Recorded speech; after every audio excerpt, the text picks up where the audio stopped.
everybody. My name is Jim Simmons. I'm the athletic director here at the Canandaigua City School District.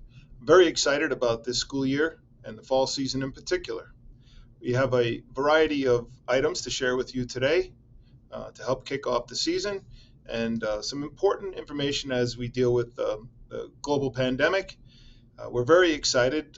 We were able to complete last school year's athletic seasons by playing every single game for every single sport. We're very proud of that.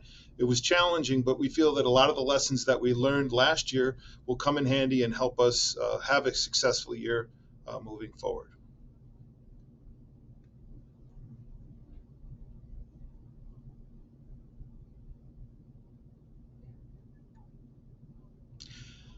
The value of interscholastic athletics can never be underestimated. There's a variety of things that our student athletes will pick up and learn. Our male and female athletes will benefit greatly. We really believe the life lessons learned on the fields and on the courts and in the pools were absolutely beneficial to all. And if you look back on your lifetime, if you were involved in athletics, many of the things that you learned and the friendships that you made and the skills that you learned are helpful today.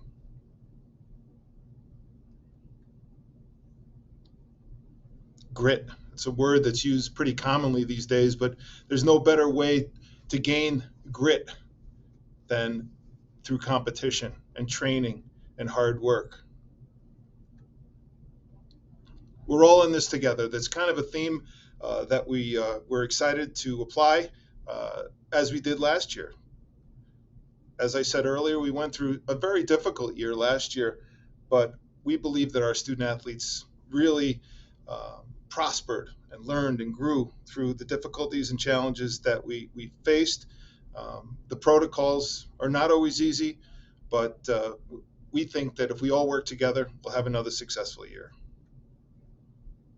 And with a successful year, there's change, and it's going to happen. And we as student athletes, educational leaders, and parents, we have to grow as well. One of the things I'm most proud of is the participation levels that we have here in Canandaigua in terms of athletics. Over 80% of the students that graduate will have played on a team. That says a lot about the wealth of opportunities, the engagement, and the openness that we provide for our student athletes.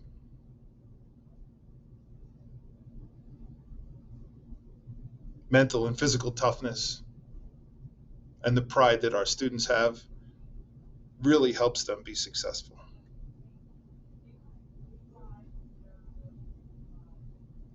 Long tradition of success, many league state champions here in Canandaigua, and traditions go back to the early 1900s.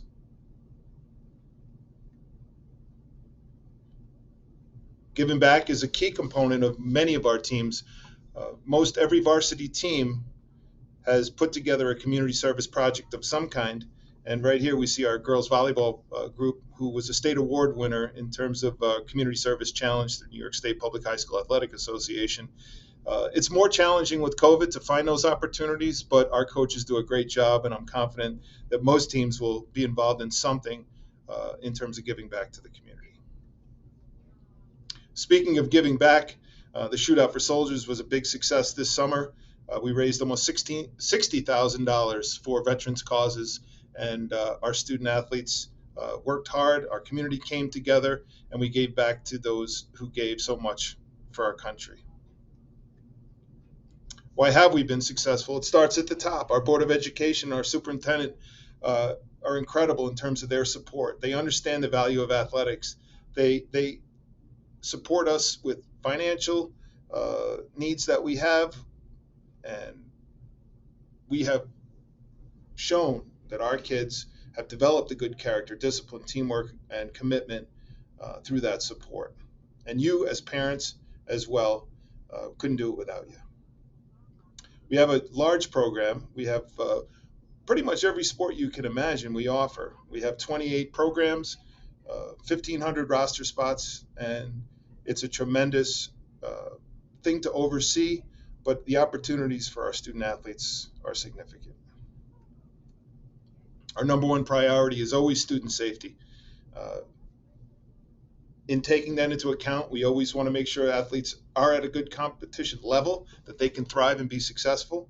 We make sure that we do concussion testing for contact sports. We have an athletic trainer on staff. Our coaches are all certified. And finally, our COVID safety protocols. And we'll talk more about that later moving forward. The pandemic is a challenge. And one of the things that we keep sharing with our coaches, and I'm hoping that they've been sharing it with our student athletes, is that following these protocols is the best way to know that we are going to be not quarantining or isolated or being forced or getting sick, and then lowering the chances would be getting vaccinated. The changes come quickly in terms of the COVID-19 epidemic.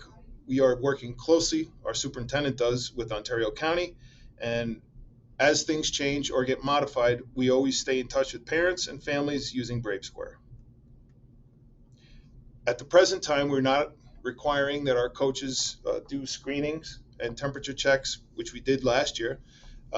We ask that anybody that is not feeling good doesn't come to practice or school. We will take attendance if we need to contact trace. And please remember to remind your students to wash their hands and use sanitizer as much as they can throughout the day, at practice, etc. Those things will be available. We have two really separate scenarios. We have indoor sports and we have outdoor sports. At this time, it's required that all indoor sports, both for spectators and for student athletes, anytime they're in the building, in a locker room, in the weight room, or anything, they need to wear a mask at all times. If you're an outdoor athlete for soccer or football, you should have a mask with you. However, with outdoor athletics, masks are not required. Once again, only if you're in a locker room or if you come inside a building. So they should bring one every day, even if they're involved in a sport that's outdoors, like tennis, football, soccer. We ask that students bring their own water bottles, and they have enough water with them. The water fountains are not functional right now. They can fill them inside in some areas, but we don't want to share clothing. And if you're not feeling good, please let your coach know immediately, and we'll allow you to go home. Transportation. We're back to normal in some regards in terms of numbers. We do ask that masks are worn at all times,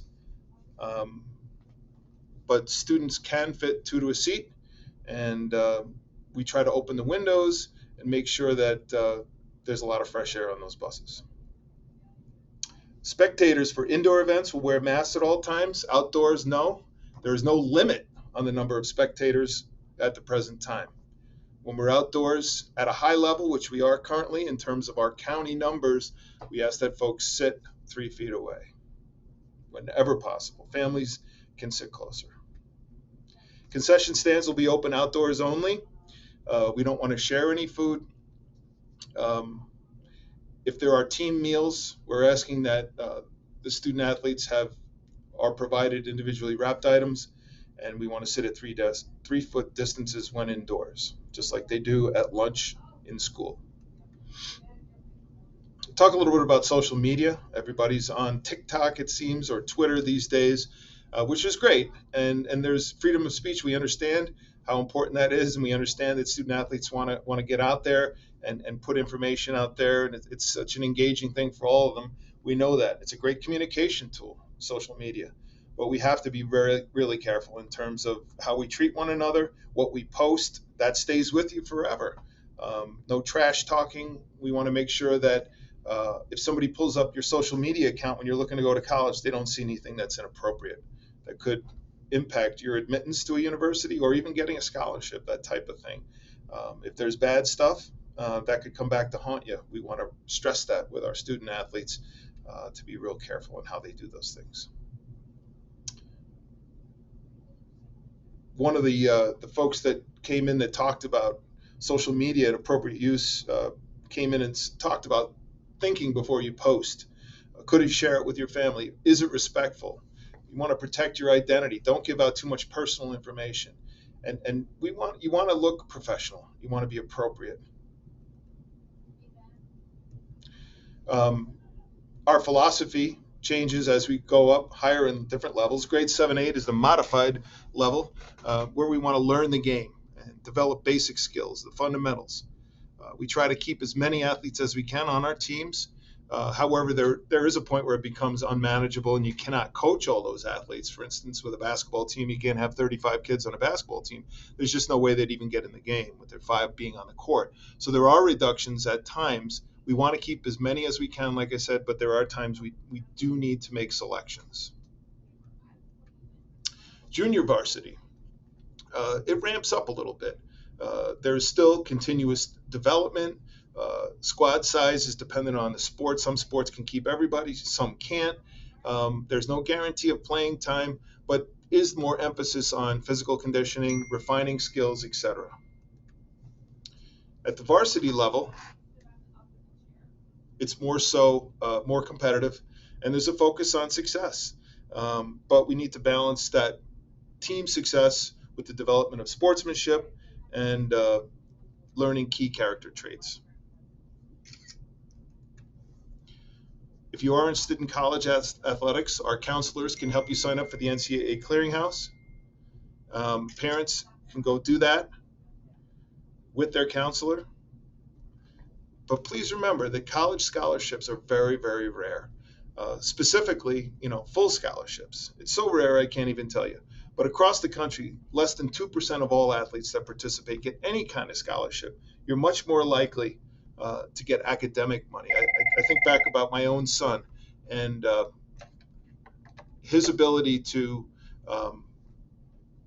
earn academic money versus some of the athletes. He wasn't athletic, my one son, but the money that he earned through his academic abilities was significant, and you'd be surprised how well you can do if you do well in school.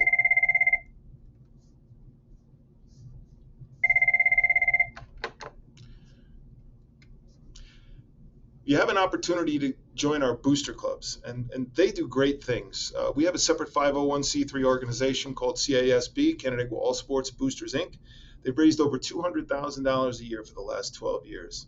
We have 17 clubs, and we'd love to see you get involved. If your student athlete is involved in a particular sport, there's tons of opportunities. We ask you to try to find a way to give back. They do things like provide senior gifts, help finance trips that the teams want to take, the things that wouldn't be included in an athletic budget specifically. The athletic department will provide uniforms, officials, fields to play, equipment that they need to participate, but some of the extras that make it special are provided by our booster clubs. Moving on, our academic eligibility program. I'm incredibly proud of it because the key here is to give students an opportunity to improve and be successful. And many kids, one of the main reasons they want to come to school is because of their athletic participation. They're not thinking about their academics, unfortunately. And what we do is we help guide them to success. In order to participate, you need to do the right things in terms of taking care of your grades. This program is not punitive. The goal here is to provide support and guidance and help kids pass their classes. If you are in a position where you're not having success that you want or that we all want, there is an academic study hall program that's mandated. Depending upon how many grades that you have that aren't over 65, you may need to attend academic study hall. If you are assigned to academic study hall, you need a pass in order to come to practice. Grades are taken every 2 weeks. This is an opportunity for you for students to get the extra help they need, whether it be getting labs completed or help with math homework or writing an essay. They can sign out of academic study hall, go see a teacher, get the help they need, and keep them on track. The different levels, there's a warning level, serious academic difficulty. There's a one-time probation period per year where they can get their grades up. Even if they're failing 2 with under 65, they do a runaround sheet, and they can get back within a week if they are passing those classes. That's a one-time opportunity. Unfortunately, if you miss that probation period, you are not successful, you would be ineligible. That would be 2 or more grades of F or under 65. In that scenario, you would not be able to play in games, but you would attend practice. Our goal is to keep kids engaged. We want to make sure that they are practicing and still part of their team, even though they can't play in the game and they cannot dress. We want kids engaged. We want kids to feel part of something. We don't want kids to get detached and really feel alone. We think it's critical that they stay engaged. One of the items that we use to help kids stay engaged in a positive way is our extracurricular code of conduct. I'm going to talk briefly about that and give you some explanation of some of the things that we have out there and why. We're trying to develop good character, teamwork, social skills, and that's how we address this. Academic dishonesty, any serious violations would be considered a violation of the extracurricular code of conduct. And our athletes earn great recognition for the things they do, the positive things. They get in the newspaper. They get selected for all Greater Rochester, all state, all county, etc. So with that comes responsibility to act appropriately and be a good citizen. Our goal is to help you, our student athletes, stay focused. They sign a contract. When you sign and register your student athlete on Family ID, and the specifics of that contract are also in the student handbook or on the athletics website if you have questions. So what kind of things are a violation, and how does that work? If there is a violation, you would be talking to the athletic director, which would be myself. We'd look into things. We'd always keep parents in the loop, and there would be written notification. We want to make sure that if there's a party and there's something going on with drinking or drugs, that student athletes make a reasonable attempt to leave in those situations. Because if they stay and they're engaged in those activities or they're not, just being there can be considered a violation because it's hard to determine who did what.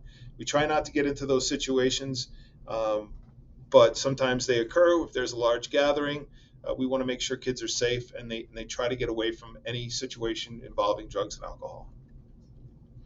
E-cigarettes and vaporizers, if those are used in school, they are an automatic violation, and there can be some significant penalties depending upon the sport. They're very addictive, very unsafe, and it's about student safety.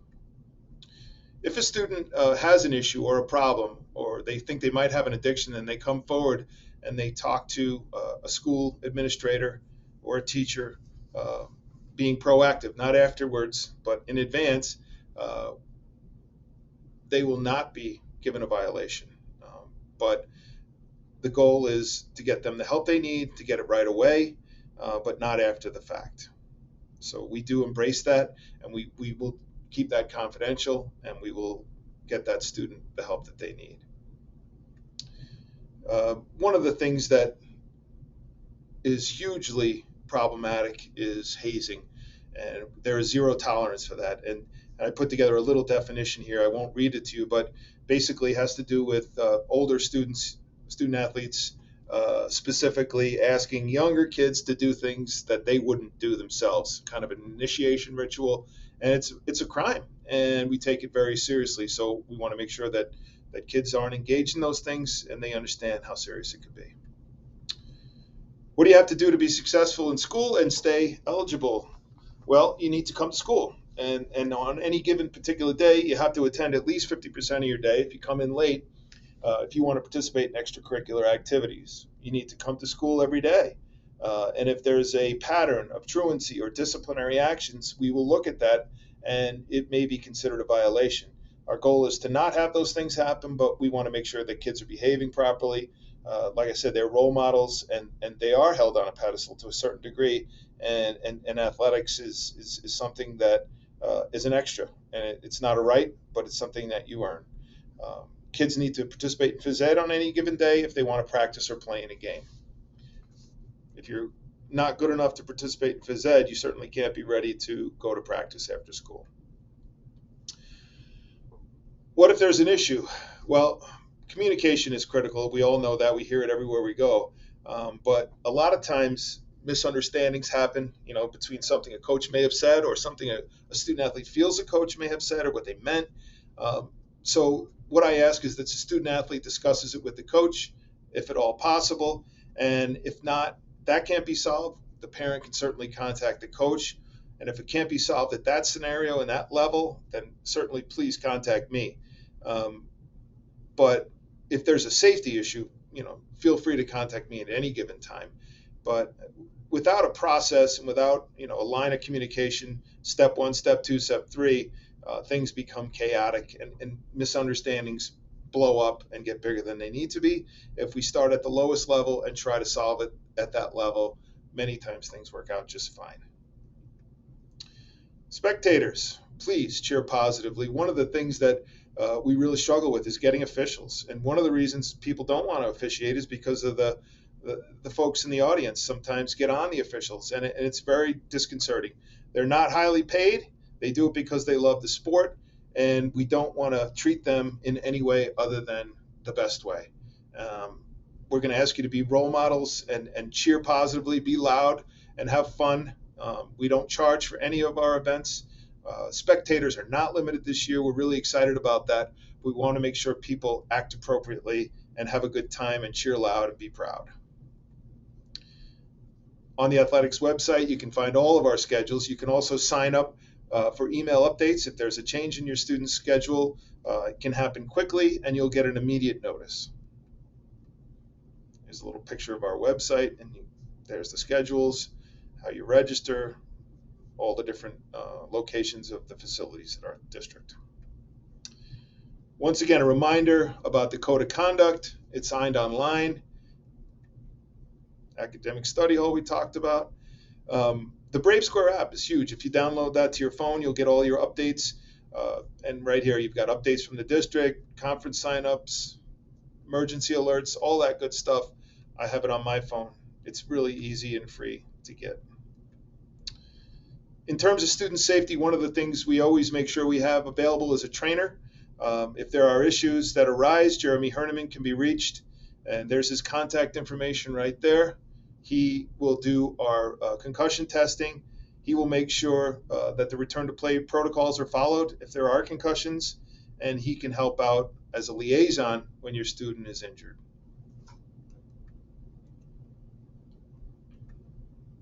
Sports Pictures, Clicks. That's her name. It's Jennifer Page. She's the one that's organizing with our coaches our team pictures, and then in the individual pictures you'll be able to purchase online.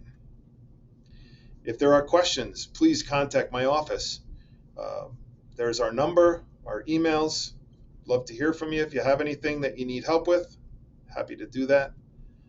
And want to wish everyone a great fall season. Thank you so much, and everyone have a great day and enjoy yourself.